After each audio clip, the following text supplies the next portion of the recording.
नमस्कार मित्रांनो, आज आपण थोडासा हटके विषय पाहू, आपण त्याबद्दल आज चर्चा करणार आहोत. आजच्या आधुनिक युगामध्ये आपल्याला माहिती आहे, या जगामध्ये जे आधुनिकतेच्या जगामध्ये किंवा या पळापळीच्या धावपळीच्या जगामध्ये आपल्याला माहिती आहे, प्रत्येक म्हणजे व्यक्ती जो कोणी तुम्ही पाहाल, जो तो व्यक्ती काय करतोय की स्वतःला सिद्ध करण्यासाठी, यशस्वी होण्यासाठी धावपळ करतोय. धावपळ करता इन द सेन्स की लक्षात घ्या, प्रत्येक जण काही ना काहीतरी करण्याचा प्रयत्न करत आहे आणि स्वतःला सिद्ध करण्याचा प्रयत्न करत आहे.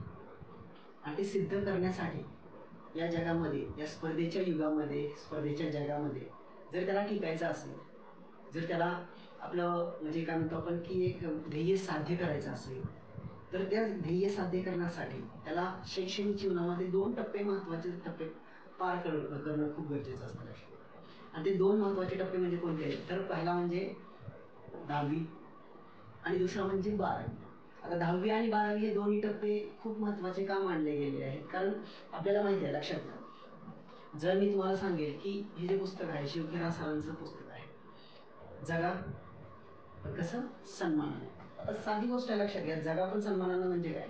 जर तुम्हाला या पूर्ण जगामध्ये किंवा पूर्ण या आयुष्यामध्ये जर तुम्हाला सन्मानानं जगायचं असेल, तर नक्कीच तुम्हाला तुमच्या जीवनामध्ये यशस्वी होणं गरजेचं आहे. मग भले तुम्ही कशामध्येही यशस्वी हो, तुमचा यशस्वी होण्याचा मार्ग कदाचित वेगळा असू शकतो, राईट, तुमचा उद्देश वेगळा असू शकतो, तुमचं कारण वेगळं असू शकतं, पण यशस्वी होणं खूप गरजेचं आहे. आणि आपण जेव्हा एक विचार करतो की आज एखाद्याला IITN व्हायचं असेल, IAS IPS ऑफिसर व्हायचं असेल किंवा मग डॉक्टर इंजिनियर्स व्हायचं असेल, तर त्याला सगळ्यात महत्त्वाची गोष्ट म्हणजे शैक्षणिक जीवनातले हे 2 महत्त्वाचे टप्पे पार करणं गरजेचं आहे. ठीक आहे, 10वी आणि 12वी. आज मी इथे आपल्यासमोर अरविंद अंकुशराव. जर तुम्ही माझ्या चॅनलवरती नवीन असाल तर प्लीज सबस्क्राईब करा आणि शेअर करा, लाईक करा आणि आपल्या मित्रांना ही व्हिडिओ शेअर करा, नक्कीच करा. ठीक आहे. ॲक्च्युली एक शिक्षक म्हणून जेव्हा आम्ही पाहतो की आपल्या आजूबाजूला जर आपण पाहिलं तर लक्षात घ्या की एका बाजूला काय होतं की विद्यार्थी हे गोंधळलेले दिसत आहेत आपल्याला. ठीक आहे, गोंधळलेले म्हणजे कसं की थोडेसे घाबरलेले आहे, आणि घाबरलेले दिसण्याचं कारणच तसं आहे कारण दडपण हे वेगवेगळ्या पद्धतीचं आहे. दुसऱ्या बाजूला जर विचार केला तर पालकसुद्धा चिंतित आहेत, कारण आज जर विचार केला या स्पर्धेच्या युगामध्ये, कारण स्पर्धाच ही अशी आहे, जीवघेणी स्पर्धा आहे आज जगामध्ये कुठेही जा. जर आपण साधा विचार केला तर आत्ता आपलं ताजं उदाहरण आहे, कारण आपले खूप भारतीय हे अमेरिकेमध्ये स्थायिक आहेत, अमेरिकेमधल्या वेगवेगळ्या कंपन्यांमध्ये ते खूप काम करतात. पण जसं तिथल्या सरकारने काही निर्णय घेतले आणि त्याचा परिणाम आपल्या भारतीय म्हणजे उद्योजकांवरती असेल किंवा भारतातल्या तरुणांवरती असेल, ते डायरेक्ट परिणाम दिसून आले. ठीक आहे, मग ती जागतिक बाजारपेठ असेल किंवा जागतिक स्पर्धा असेल किंवा मग देशांतर्गत असेल किंवा मग कुठेही बघा तुम्ही, ही स्पर्धा कंटिन्यू आहे. त्याच्यामुळे काय आहे की पालकांमध्येही चिंतेचं वातावरण आहे, विद्यार्थीही घाबरलेले दिसत आहेत तसे की कसं होईल आपल्या भविष्याचं, आपल्या जीवनाचं कसं होईल, राईट. मग त्यासाठी त्यांना या 2 टप्प्यांमध्ये पार करणं, आणि फक्त पारच नाही तर चांगल्या उल्लेखनीय गुणांसहित त्यांना ते म्हणजे पास होणं किंवा मग पुढे चालणं खूप गरजेचं आहे, लक्षात घ्या. ठीक आहे, कारण मी जेव्हा अशा गोष्टींची म्हणजे गोष्ट पाहतो आजूबाजूला, जेव्हा असे विद्यार्थी पाहतो, तर नक्कीच मला काहीतरी असं जाणवतं की आपण या गोष्टींची चर्चा केली पाहिजे, आपण ह्या विषयावरती काहीतरी बोललं पाहिजे. ठीक आहे, लक्षात घ्या, कारण काय होतं की जेव्हा आपण पालकांशी संवाद केला किंवा विद्यार्थ्यांशी संवाद केला, तेव्हा असं जाणवतं की लक्षात घ्या की विद्यार्थी हे ट्रॉमामध्ये, ट्रॉमा इन द सेन्स काय की लक्षात घ्या की भीतीदायक वातावरण तयार झालेलं आहे की आपण 10वीमध्ये एवढे पर्सेंटेज घेतले की 12वीमध्ये एवढे पर्सेंटेज घेतले तर आपला नंबर लागेल की नाही, ही वेगवेगळे वातावरण म्हणजे वेगवेगळी भीती आहे. पण काळजी करू नका मित्रांनो, आज मी इथं त्यासाठीच आहे. या व्हिडिओमध्ये मी हा प्रयत्न करणार आहे की तुमच्या ज्या मनामध्ये ज्या काही शंका आहेत किंवा जे काही प्रॉब्लेम आहेत की आता 10वी, आता येणारी जी परीक्षा आहे, आज आपण ऑक्टोबर विचार करतो, ऑक्टोबरमध्ये आहोत, म्हणजे ऑक्टोबर, नोव्हेंबर, डिसेंबर, जानेवारी, फेब्रुवारी या 4-4.5 महिन्याचा काळ. जर 4 महिन्याचा कालावधी विचार केला तर या 4 महिन्यामध्ये येणाऱ्या परीक्षांना कसं सामोरं जायचं, या सगळ्यांची आपण सविस्तर माहिती आपण आज पाहणार आहोत. ठीक आहे, आता याच्यामध्ये मी तुम्हाला काही 9 महत्त्वाचे मुद्दे सांगणार आहे. त्या 9 महत्त्वाच्या मुद्द्यांनुसार जर तुम्ही तुमच्या अभ्यासाची तयारी केली किंवा तुम्ही तुमच्या येणाऱ्या 3-3.5-4 महिन्यांचा जर प्लॅनिंग केलं, तर नक्कीच मी गॅरंटी देतो, गॅरंटी इन द सेन्स की definitely means I believe in that की you people will get more than 97%. And definitely it is up to you, की तुमच्या हातात आहे की तुम्ही 97+% घेणार म्हणजे घेणार. तर त्यासाठी तुमची तयारी, तुमची प्लॅनिंग, आणि सगळ्यात महत्त्वाची गोष्ट म्हणजे तुमचा स्वतःवरचा विश्वास असणं खूप गरजेचं आहे मित्रांनो. ठीक आहे, पाहूया आपण नेमकं कुठले मुद्दे आहेत. तर सगळ्यात महत्त्वाचा मुद्दा मला असं वाटतं की इथे सगळ्यात महत्त्वाचा मुद्दा ज्यावेळेस आपण 10वी-12वीची परीक्षा देतो आणि त्या परीक्षेची तयारी चालू असते, तयारी करत असतो, तेव्हा सगळ्यात महत्त्वाचा मुद्दा म्हणजे काय, तर आपल्या वेळेचं नियोजन करणं. लक्षात घ्या, म्हणजे आपण सकाळी उठल्यापासून ते संध्याकाळी झोपेपर्यंत आणि आत्ता या ऑक्टोबरपासून ते येणाऱ्या फेब्रुवारीपर्यंत म्हणजे आपल्या येणाऱ्या परीक्षांपर्यंत आपल्याला जो वेळ भेटणार आहे, या वेळेचं नियोजन कसं करायचं. मग ती वेळ कशी आपण म्हणजे प्लॅनिंगमध्ये सेट करणार आहोत. मग तुमच्या शाळेची वेळ असेल किंवा तुमच्या ट्युशनची वेळ असेल, यांना बाजूला काढून जर तुमचा राहिलेला जो वेळ आहे, त्या वेळेमध्ये तुम्ही तुमच्या स्वतःसाठी म्हणजेच तुमच्या सेल्फ स्टडीसाठी किती वेळ देता, तुमच्या झोपेसाठी किती वेळ देता, तुमच्या इतर काही जे काही हॉबीज असतील किंवा काही गोष्टी असतील त्या जपण्यासाठी किती वेळ देता. कारण हे सगळंच मॅनेज करणं खूप गरजेचं आहे. त्याच्यामुळे वेळेचं नियोजन करताना आपण या सगळ्या गोष्टी आपण सविस्तरपणे आपल्या लक्षात ठेवणं गरजेचं आहे आणि आपली प्लॅनिंग कशी करणं गरजेचं आहे. कारण वेळ ही थांबत नाही आणि वेळ ही अशी गोष्ट आहे की ती सगळ्यात महत्त्वाची गोष्ट आहे. आणि एकदा का वेळ निघून गेली की आपल्याला माहिती आहे की असे भरपूर काही उदाहरणं तुमच्या आजूबाजूला भेटतील की वेळ निघून गेली आणि मग नंतर विचार करतात की नाही, जर मी असं केलं असतं तर खूप बरं झालं असतं. पण नाही, ठीक आहे, that was a part of an example. But let's come to the topic here की तुम्हाला आता गरजेचं आहे की वेळेचं नियोजन, योग्य वेळ नियोजन करा आणि वाटचाल चालू करा. ठीक आहे, पुढचा मुद्दा आहे जो मला सगळ्यात महत्त्वाचा वाटतो इथे, काय आहे की जे तुमचे विषय आहेत तर त्या प्रत्येक विषयाला तुम्ही सामावून घेणं गरजेचं आहे. लक्षात घ्या, म्हणजे असं नाही आहे की आपण कुठला तरी एखादा विषय आहे त्याच्यावरती जास्त फोकस केला आणि तोच विषय तुम्ही समजावून जास्त घेतला, नाही. तर प्रत्येक विषय समजून घ्या. ठीक आहे, त्या विषय समजून घेत असताना तुम्ही तुमचे स्वतःच्या नोट्स तयार करा, तुमचे स्टिकी नोट्स तयार करा, तुमचे फ्लॅश कार्ड्स तयार करा. पुस्तक वाचत असताना पुस्तकांमध्ये पॉईंटर्स तयार करा किंवा तुमच्या सेपरेट काही बुक्स किंवा पेपर्सवरती तुमचे पॉईंटर्स तयार करा. अभ्यासक्रम समजून घेताना किंवा मग त्या lesson wise topic wise notes समजून घेत असताना किंवा टॉपिक समजून घेत असताना त्याच्या नोट्स तयार करा. कारण या नोट्स तुम्हाला नंतर मग शेवटच्या क्षणाला तुम्हाला खूप गरजेच्या पडतील आणि ते म्हणजे युजफुल राहतील. ठीक आहे, त्याच्यामुळे प्रत्येक विषय हा समजावून घेण्याची गरज आहे. ते असं नाही की एकाच विषयावरती फोकस केला आणि दुसरा मग थोडासा डळमळला वगैरे, असं नाही. कारण काय होतं की प्रत्येक विषय हा तुम्हाला कंबाईनली काय होणार आहे की तुमचं जे पर्सेंटेज आहे, तुमचं जे फायनल ध्येय असेल त्याच्यावरती म्हणजे ते पूर्णपणे डिसाईड करणार आहे. लक्षात. आणि याच्यानंतर सगळ्यात महत्त्वाचा मुद्दा जो मला असं वाटतो की कारण आज काय होतं की मी जसं सुरुवातीलाच व्हिडिओच्या सांगितलं की काय होतं की सगळीकडे म्हणजे भीतीचं वातावरण आहे. भीती ह्याची आहे की कसं होईल, जर मार्क्स मिळाले नाही मिळाले तर काय होईल, मग माझे घरचे काय म्हणतील, हे काय म्हणतील, ते काय म्हणतील, ही जी भीती आहे. तर ही भीती खूप खूप खूप खूप म्हणजे खूपच खतरनाक आहे. लक्षात घ्या मित्रांनो, कारण आपल्याला काय होतं की ही इनडायरेक्टली आपल्यावरती ताण आणते ही. ठीक आहे, त्याच्यामुळं सगळ्यात महत्त्वाची गोष्ट तुम्ही काय करा की ताण टाळा तुमचा, म्हणजे तुमच्यावरती प्रेशर येणार नाही याची खबरदारी घ्या. आता प्रेशर न येण्यासाठी तुम्ही काय केलं पाहिजे, तर थोडंसं म्हणजे अभ्यासाचंच प्रेशर असतं असं नाही, मला माहिती आहे. कारण काय होतं की अभ्यास हा एक प्रेशरचा भाग आहे की बाबा सगळंच यात गेल्या पुढच्या 4 महिन्यामध्ये मग मी कसा अभ्यास करू.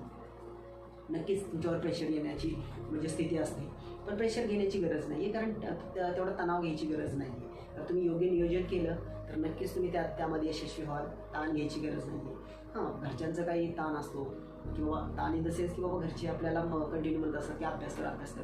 ही पण गोष्ट आहे की आपल्या म्हणजे असं म्हणतो ना की कॅपेबिलिटीजनुसार कॅपॅसिटीजनुसार तुम्ही तुमचा वेळ द्या आणि अभ्यासाला सुरुवात करा आणि अभ्यास तसा फोकस करा. ठीक आहे, त्यामुळे ताण घ्यायची गरज नाही. बिंदास राहा, एकदम रिलॅक्स राहा, खा प्या मजेत राहा आणि अभ्यासावर फोकस करा.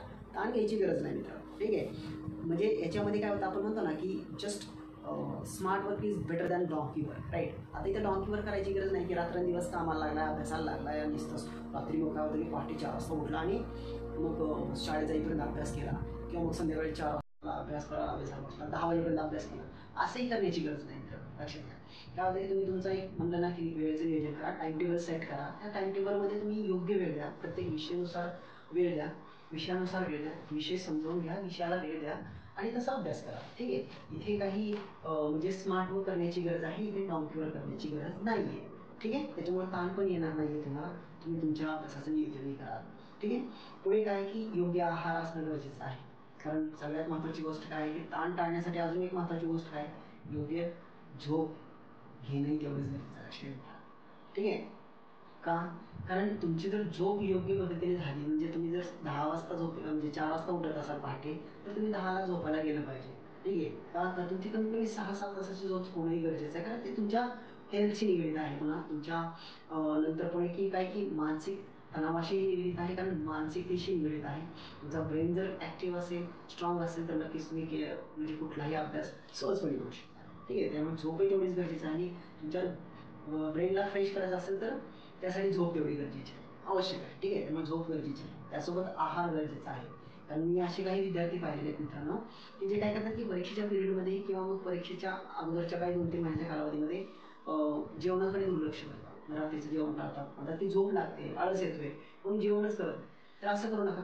हलका आहार घ्या, पण आहार घ्या आणि तंदुरुस्त राहा. कारण तंदुरुस्त राहा तर तुम्ही पूर्णपणे कॉन्सन्ट्रेट करू शकता तुमच्या स्टडीवर, अभ्यासावर. ठीक आहे, त्यामुळे आहार पण तेवढाच गरजेचा आहे. सोबत काय गरजेचं आहे मित्रांनो, की तुम्ही जो काही अभ्यास केला आहे, अशी सांगितली तुमची प्रॅक्टिस गरजेची आहे. तुमची मॉक टेस्ट मध्ये मध्ये घ्या, तुमच्या रिव्हिजन टेस्ट घ्या मध्ये मध्ये. ठीक आहे, म्हणजे तुम्ही जर प्लॅन केला असेल की बाबा मी 6 दिवस अभ्यास केला आणि 7व्या दिवशी संडे आहे, संडेच्या दिवशी मला काय करायची, टेस्ट घ्यायची. कारण आता सण आहेत, सणांमध्ये असं वाटतं की चला ठीक आहे थोडंसं बाहेर जावं, बाहेर आनंद घ्यावा. आनंद नक्की घ्या, पण तुमच्या वेळेचं नियोजन ठरवून आनंद घ्या, आणि वेळ त्यामध्ये वाया नाही गेला पाहिजे मित्रांनो. कळतंय? ठीक आहे, तर आनंद तर सगळ्या सणांचा घ्यायचा, कारण यापुढे हे सण येत राहणार आहे. ठीक आहे, त्यामुळं मॉक टेस्ट घ्या, तुमचे रिव्हिजन करा, प्रॅक्टिस गरजेची आहे. कारण प्रॅक्टिस मेक्स मॅन परफेक्ट असं म्हटलं जातं. तर रायटिंग प्रॅक्टिस जास्तीत जास्त करण्याचा प्रयत्न करा. कारण तुम्ही रायटिंग प्रॅक्टिस, आता ही प्रॅक्टिस किंवा मॉक टेस्टचा कालावधी कुठला असणार, तर तुमचा जानेवारीचा कालावधी असणार. म्हणजे डिसेंबरपर्यंत तुमची रिव्हिजन झाली होईल, आणि जानेवारीपासून तुम्ही जास्त रिवाईज करायला लागाल, मॉक टेस्ट घ्यायला लागाल, क्वेश्चन पेपर सोडवायला लागेल. ठीक आहे, कारण तुमच्या प्रिलिमिनरीचं म्हणजे प्रिलिम एक्झामिनेशनचा कालावधी जो असेल तो पुन्हा डिसेंबरपासून सुरू होईल.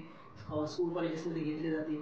मग त्याच्यानंतरचा काळ जो असणार तो तिथे तुम्हाला मॉक टेस्टसाठी किंवा मग रिव्हिजनसाठी गरजेचा आहे. ठीक आहे, वस्तुनिष्ठ प्रश्न जे असतात, म्हणजे जे MCQs आपण त्याला म्हणतो, त्यांना विसरून नाही चालणार आहे. प्रश्न काय आहे की MCQ हे असे प्रश्न असतात ज्याच्यामध्ये तुम्हाला एक एक प्रश्न गेला तरी सुद्धा 1 मार्क डायरेक्ट त्यांचा जातो. ठीक आहे, तर 2-3 मार्काचे प्रश्न असतील, 5 मार्काचे प्रश्न असतील, त्यामध्ये पॉईंट वाईज तुमचे मार्क्स जाऊ शकतात, पण तुम्ही त्यांना कव्हरही करू शकता. पण हे जे MCQs असतात किंवा हे जे वस्तुनिष्ठ प्रश्न असतात याच्यामध्ये तुमचा डायरेक्ट मार्क जातो. त्याच्यामुळं याच्यावरती रिस्क घ्यायची नाही, त्याची पूर्णपणे तयारी व्यवस्थितपणे करा. आणि तयारी करत असताना आपला वस्तुनिष्ठ प्रश्न किंवा जे काही ऑब्जेक्टिव्ह क्वेश्चन्स असतात ते चुकता कामा नये याची खबरदारी घ्या. ठीक आहे, हा एक मुद्दा आहे त्यामध्ये. प्लस आपण ज्यावेळेस विचार करतो की जानेवारीचा फेज ज्यावेळेस येतो त्यावेळेस लक्षात घ्यायचं की पुस्तकांपासून थोडीशी विश्रांती घ्यायची. विश्रांती घ्यायची इन द सेन्स काय करायचं की पुस्तकांपासून थोडंसं आपण दूर जायचं. दूर इन द सेन्स की ज्या आपण बनवलेल्या नोट्स आहेत, आपल्या स्वतःच्या नोट्स आहेत, त्यांना रेफर करायचा प्रयत्न करायचा पूर्णपणे. का? कारण आपण बनवलेल्या नोट्स हे कधीही आपल्याला ऐनवेळी, म्हणजे म्हणतो ना आपण की जसं आपण पूर्णपणे अभ्यास केला आणि आपण बनवलेला एक पॉईंट आपण तो जरी रिवाईज केला तरी त्या पूर्ण केलेल्या अभ्यासाला आपल्याला काय होतं, एक पूर्णपणे एक काय म्हणतो की किक मिळते आणि ते आपल्याला आठवायला सुरुवात होते. त्यामुळे आपण पॉईंट्स किंवा मग केलेले नोट्स किंवा मग स्टिकी नोट्स असतील किंवा मग पॉईंटर्स काढले असतील, माइंड मॅप्स असतील, या विविध प्रकारच्या जे नोट्स आहेत त्याच्यावरती फोकस करायचा. ठीक आहे, आणि त्याच पद्धतीने तुमची रिव्हिजन कंटिन्यू चालू ठेवायची. ठीक आहे, आणि याच्या पुढे जो मुद्दा आहे लक्षात घ्या मित्रांनो, की हा जो पॉईंट आहे, मला असं वाटतं की हा पॉईंट सगळ्यात महत्त्वाचा पॉईंट आहे. काय पॉईंट आहे लक्षात घ्या, की ह्या सगळ्या घडामोडींमध्ये जसं आपण अभ्यास करतो, टाइम टेबल बनवतो, नंतर रिव्हिजन करतो, पुस्तकं रेफर करतो. ठीक आहे, या सगळ्या गोष्टींमध्ये स्वतःला प्रेरित करत राहणं खूप गरजेचं आहे. लक्षात घ्या, प्रेरित करत राहणं म्हणजे काय मित्रांनो, आता आपल्या चॅनलचं नावच आहे motivation, motivation, right, Arvind Ankushrao motivation. आता मोटिवेशन ही अशी गोष्ट आहे लक्षात घ्या मित्रांनो, की तुम्हाला या सगळ्या गोष्टींमध्ये ज्यावेळेस तुम्ही अभ्यास रात्र अभ्यास करता किंवा दिवसा वेगवेगळ्या तणावांना सामोरे जाता तेव्हा स्वतःला मोटिवेट ठेवणं तेवढंच गरजेचं आहे. लक्षात घ्या, सेल्फ मोटिवेशन असेल किंवा मग तुम्ही इतर लोकांकडून किंवा मग आपल्या जवळच्या नातेवाईकांकडून किंवा घरच्यांकडून आपण मोटिवेट होत राहणं गरजेचं आहे. पण मोटिवेशन असं असलं पाहिजे की त्यातून आपल्याला ऊर्जा भेटली पाहिजे, ते मोटिवेशन पाहिजे. म्हणजे आपण जो काही अभ्यास केलाय आपल्याला प्रेरणा भेटत गेली पाहिजे, ऊर्जा भेटत गेली पाहिजे, आणि आपण अजून जोमाने कामाला सुरुवात केली पाहिजे, अभ्यासाला सुरुवात केली पाहिजे. ठीक आहे, हे मोटिवेशन खूप गरजेचं आहे मित्रांनो. त्यामुळं म्हणजे कंटिन्यू प्रेरित होत जा, मोटिवेट होत राहा. ठीक आहे, त्यामुळे ऊर्जित होता तुम्ही व्हाल, आणि ऊर्जा एका म्हणजे तुम्ही आत्मसात केल्यानंतर तुम्ही अजून एक नवीन जोमाने तुम्ही अभ्यासाला सुरुवात कराल. ठीक आहे. हा एक मला असं वाटतं की एक महत्त्वाचा मुद्दा आहे जो तुम्ही फॉलो केला पाहिजे, कारण मोटिवेशन तेवढंच महत्त्वाचं आहे, लक्षात घ्या. ठीक आहे. आणि या बरोबरच मला असं वाटतं की या सगळ्या घडामोडींमध्ये, या धावपळीमध्ये, या मुलांच्या म्हणजे चढउतारांमध्ये सगळ्यात महत्त्वाची गोष्ट असते ती असते काय की पालकांच्या पाठिंब्याची. आता इथे पालकांची जबाबदारी पण खूप महत्त्वाची आहे, लक्षात घ्या. त्यांचाही रोल तेवढाच महत्त्वाचा आहे, कारण पालक काय करतात की एक आपली अपेक्षा ठेवतात की माझ्या मुलांनी एवढे मार्क्स मिळवले पाहिजेत, तेवढे मार्क्स मिळवले पाहिजेत. पण याबरोबर त्यांनी काय केलं पाहिजे की त्यांनी सतत मुलांना एक प्रेरणा देत राहिलं पाहिजे, त्यांना एक सपोर्ट देत राहिलं पाहिजे. म्हणजे की बाबा येस, त्यांच्याशी सततचा संवाद ठेवला पाहिजे, मुलांशी संवाद राहिला पाहिजे. आणि त्या संवादांमध्ये त्यांचे वाक्यही किंवा शब्दही असे असले पाहिजेत की विद्यार्थ्याला किंवा त्या मुलाला असं वाटलं पाहिजे की नाही, माझी पूर्ण फॅमिली, माझे कुटुंब हे माझ्यासोबत आहे आणि मी करू शकतो, म्हणजे जे मी ठरवलं ते करू शकतो. आणि पालकांचाही तोच, म्हणजे माझा सांगण्याचा उद्देश आहे की पालकांचाही तोच रोल आहे की मुलांना तुम्ही अशा पद्धतीने मोटिवेट करा की येस, मला तू करू शकतोस आणि आमचा तुझ्यावरती पूर्णपणे विश्वास आहे. हे जे शब्द आहेत ना, ते मुलांना अजून प्रेरणा देतात, अजून ऊर्जा देतात आणि आपल्या ध्येयाकडे वाटचाल करण्यासाठी प्रेरित करतात. त्याच्यामुळं पालकांचा पाठिंबा खूप गरजेचा आहे, लक्षात घ्या, खूप गरजेचा आहे. ठीक आहे. कारण तो पाठिंबा मुलांना सततचा असणं आणि ते त्यांच्यामध्ये ती भावना राहते की नाही, माझ्या पालकांचा माझ्यासोबत असणं हे खूप गरजेचं आहे. त्यामुळे तुमचा पाठिंबा तेवढाच महत्त्वाचा आहे, लक्षात घ्या. ठीक आहे. आणि त्याच्यानंतर जो सगळ्यात महत्त्वाचा आणि शेवटचा मुद्दा मला असं वाटतो की तो आहे आत्मविश्वास. सगळं होतं, परीक्षेची तयारी करतो, 3-3, 4-4 महिने हे जे काही आहे, सतत वेगवेगळ्या परीक्षा देतो, म्हणजे प्रिलिम्स देतो किंवा मग वेगवेगळ्या नोट्स तयार करतो आणि प्रत्येक वेगवेगळ्या विषयाला आपण काय करतो, सामोरे जातो. पण या सगळ्यांमध्ये कधी कधी काय होतं की चढ उतार होतात. म्हणजे येणाऱ्या काही एक्झाम असतात, जसं की स्कूलमध्ये वेगवेगळ्या एक्झाम घेतल्या जातात. म्हणजे आता प्रिलिमिनरी एक्झाम होतात, प्रिलिम फर्स्ट, प्रिलिम टू घेतल्या जातात किंवा मग त्या घटक चाचण्या होतात. त्याच्यामध्ये काय होतं, कधी आपल्याला जास्त मार्क्स भेटतात, कधी कमी येतात, एखाद्या विषयामध्ये कमी येतात, पुढे किंवा मग जास्त येतात. मग अशा वेळेस मुलांनी खचून न जाता काय केलं पाहिजे की स्वतःवरती विश्वास ठेवला पाहिजे, आत्मविश्वासी राहिला पाहिजे आणि विचार हा केला पाहिजे की ओके, आता मी इथे कुठेतरी कमी पडतोय, म्हणजे माझा कुठेतरी हा अभ्यास कमी राहिला आहे, त्यामुळे त्या अभ्यासाला आपण त्या किंवा तो जो गॅप आहे तो गॅप भरून काढला पाहिजे आणि आत्मविश्वास कंटिन्यू आपण ठेवला पाहिजे. मीन्स म्हणजे असं म्हणाले की आपण काय की स्वतःवरचा विश्वास कधी ढळून द्यायचा नाही, लक्षात घ्या कुठं. त्यामुळं आत्मविश्वास ठेवा आणि पुढे चालत राहा, कारण ही खूप गोष्ट गरजेची आहे. कारण पॉझिटिव्ह राहणं किंवा परीक्षा येईपर्यंत पॉझिटिव्ह राहणं आणि परीक्षेला सामोरे जाणं, पॉझिटिव्हली सामोरे जाणं, आत्मविश्वासाने सामोरे जाणं तेवढंच गरजेचं आहे. त्यामुळे तुमचा स्वतःचा आत्मविश्वास हा खूप महत्त्वाची गोष्ट आहे, जिथे तुम्ही पूर्ण कुठलंही आव्हान असेल त्या आव्हानाला सामोरे जाऊ शकता. ही परीक्षा तर काय, म्हणजे असा विश्वास ठेवला पाहिजे की yes, okay, the coming examination is nothing for me, I can easily crack it, right. And not just only crack, but I will gain my goal whatever I have decided, right. म्हणजे हे जे काही गोल आहे, जे काही decide केलेलं आहे, तिथपर्यंत पोहोचण्याचा नक्कीच तुम्ही काय केलं पाहिजे, तयारी तेवढी केली पाहिजे. आणि तो कधी हा आत्मविश्वास केव्हा येतो, ज्यावेळेस तुमची पूर्णपणे तयारी होते. आता जे आपण चर्चा केली, ह्या पूर्ण चर्चेचं सारच काय की तयारी करायची तर कशी करायची, आत्मविश्वासाने करायची, पॉझिटिव्हिटीने करायची आणि आपलं वेळेचं नियोजन, वेळेचं भान ठेवून करायची. ठीक आहे.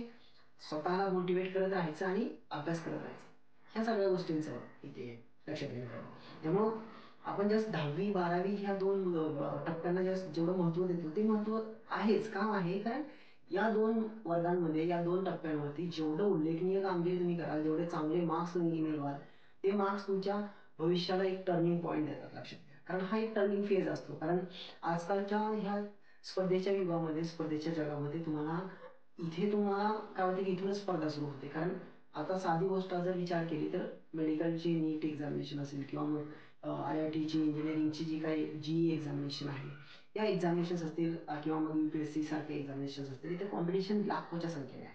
त्यामुळे आपल्याला तिथे टिकायचं असेल तर नक्कीच कुठं होतं की हां, जरा कॉम्पिटेटिव्ह एक्झामिनेशन्समध्ये मार्क्सला एवढं महत्त्व नाही, पण जर तुमच्या या एक्झामिनेशन्स असतील कुठल्या GE नीट इथे पण आणि चांगल्या कॉलेजेसला ॲडमिशन घेऊन मिळवायचं असेल तर या मार्क्सचं तेवढंच महत्त्व असणार आहे मित्रांनो. त्यामुळं जेवढं जास्त तुम्ही स्वतःवर विश्वास ठेवून अभ्यासाला लागाल आणि तेवढं वेळेचं नियोजन कराल, तेवढं चांगलं यशस्वी व्हाल मित्रांनो. ठीक आहे.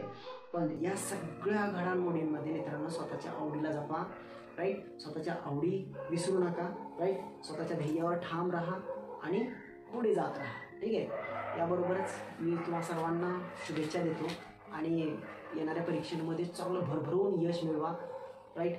आणि सतत मोटिवेट राहा, आपल्या चॅनलला सपोर्ट करा, आपल्या चॅनलला सबस्क्राईब करा आणि आपल्या मित्रांना ही व्हिडिओ शेअर करा. धन्यवाद. थँक्यू.